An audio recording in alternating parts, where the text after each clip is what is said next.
अस्सलामुअलैकुम नाजरीन, जहान न्यूज़ स्टूडियो से मैं हूं हाफिज़ इरफान खटाना।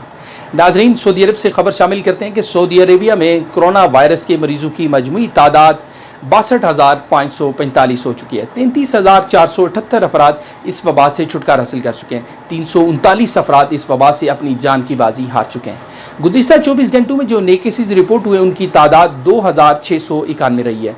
नाज़रीन, आपको बताते चलें कि इस वक्त कोरोना वायरस पूरी दुनिया पे अपने जालमाना वार जो है वो जारी रखे हुए है।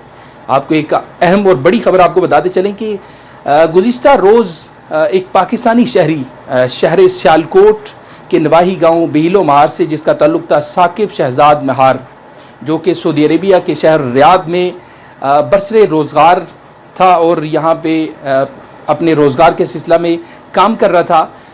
वो कुछ चंद रोज़ कबल कोरोना की जद में आया और कोरोना वायरस की वजह से अपनी जान की बाजी हार गया। नाज़रीन, आपको बताते चलें कि इसके अलावा सऊदी अरेबिया में किंग फहद कौमी लाइब्रेरी में एक कदीम कलमी नुस्खा जो है कुरान पाक का मौजूद है। ये कलमी नुस्खा जो है चमड़े के ऊपर लिखा गया है। आपको बताते चलें कि माहिरीन के मुताबिक ये कलमी नुस्खा 10वीं सदी हिजरी में लिखा गया होगा। आपको बताते चलें कि इस तरह के बहुत सारे कलमी नुस्खाजात जो है वो किंग फहद कौमी लाइब्रेरी में मौजूद हैं।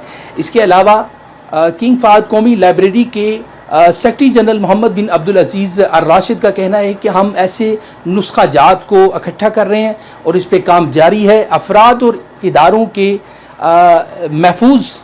इदारों के जो महफूज कलमी नुस्खाजात हैं उनका इंदराज किया जा रहा है। इसके अलावा उनके तहफ़्फ़ुज़ के लिए भी काम किया जा रहा है। मुख्तलिफ सऊदी अरेबिया के मुख्तलिफ लाइब्रेरियों से कदीम कलमी नुस्खाजात जो हैं उनका मवाद इकट्ठा किया जा रहा है। उस पर काफ़ी हद तक जो है काम हो चुका है।